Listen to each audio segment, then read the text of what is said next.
Саламатсыңарбы, урматтуу бүтүрүүчүлөр? Анда эмесе биз силер менен кайрадан сабагыбызды баштайбыз. Эмесе бүгүнкү биздин өтө турган темабыз этиш.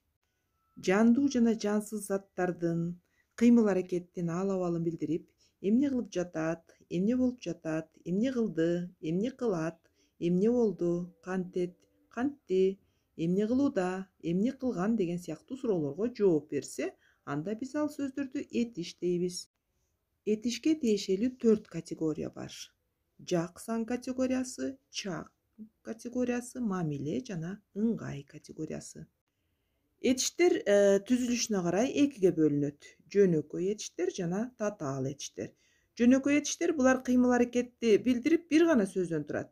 Мисалы үчүн келди, барат, тур, жаз, укта деген сыяктуу жооп берсе, ал эми татаал этиштер эки же андан ашык сөздөрдөн турат. Мисалы, жазып жатат, таанып калды, ойноп отурат жана башка. Мына ошол татаал этиштер балдар негизги жана көмөкчү эки сөздөн турат. Эки кыймыл-аракетти билдирген этиш сөздөн турат. Негизги кыймыл-аракеттин негизин билдирсе, анда бул негизги этиш болот. Ал эми кыймыл-аракеттин андан ары ишке ашуусуна жардам берүүчү этиши бул жардамчы этиш болуп эсептелинет. Мисалы үчүн, окуп жатат дегенде сөз окуу жөнүндө болуп жатат, ошон үчүн окуп деген негизги этиш болот дагы. Ал эми жатат деген бул ошол окууну андан ары кыймыл-аракетти бүтүшүнө жардам берген сөз катарында ал көмөкчү же жардамчы этиш деп аталат. Этиштер тубаса жана туунду болуп экиге бөлүнөт. Тубаса этиштер булар уңгу түрүндөгү нагыз этиштер. Булар бар, кел, тур, оку, жат деген сыяктуу этиштер кире турган болсо, ал эми туунду этиштер болсо, бул кандайдыр бир башка сөз түркүмүндө турган этишке сөз жасоочу мүчөлөрдүн уланышы менен жаңы этиш сөздөр жасалат.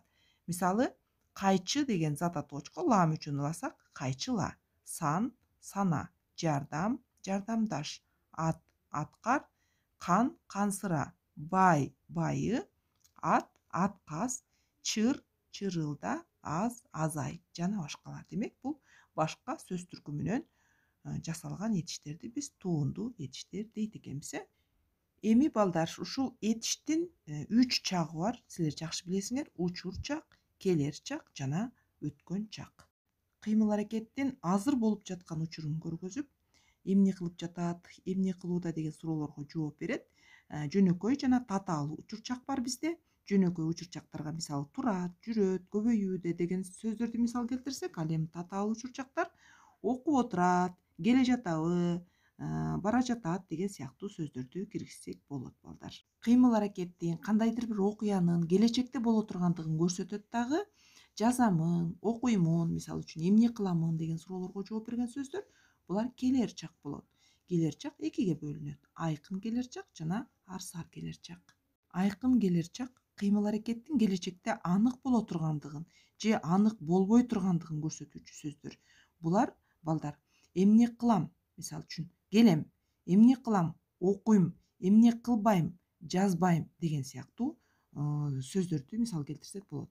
Ал эми арсар келер чак болсо, бул кыймыл-аракеттин же кандайдыр бир окуянын келечекте анык аткарыла тургандыгы так эмес, арсар болуп турса, анда биз аны арсар келер чак дейбиз. Арсар келер чакка ар мүчөсү уланып жасалат. Мисалы үчүн, барармын, эмне кыларсың, аткарарсың, жазышар, келишер деген сыяктуу.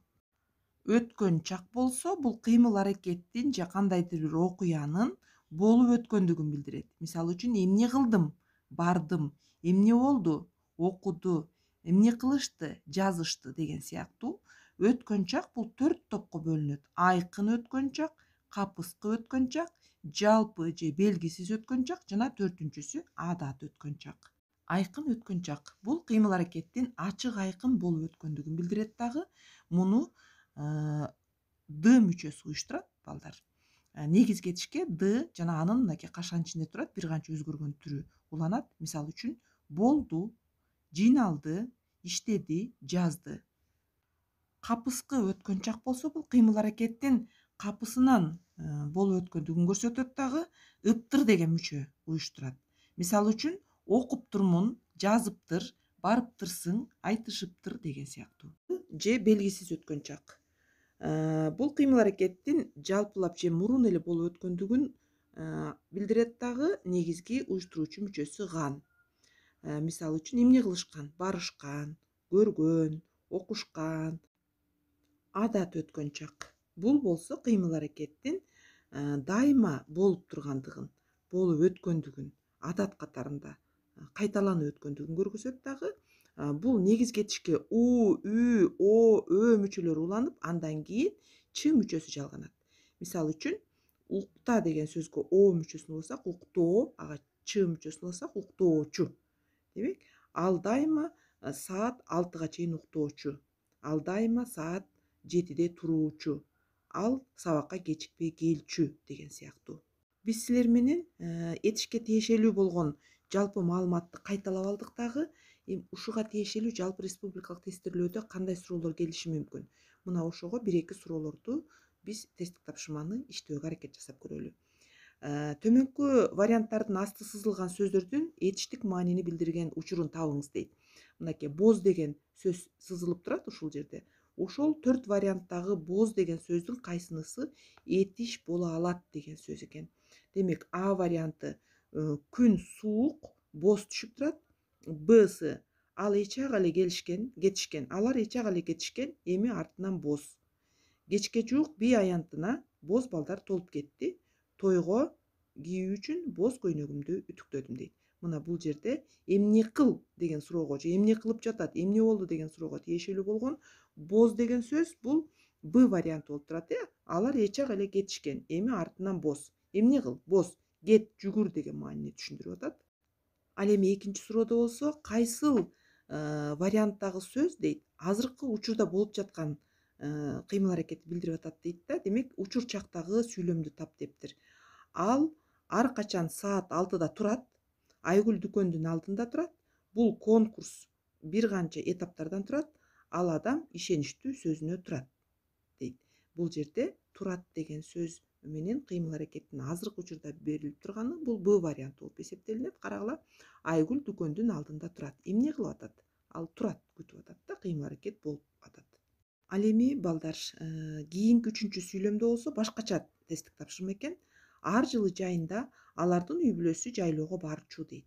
Берилген сүйлөмдөгү кыймыл аракеттин кайсы мезгилин билдирди дейт да.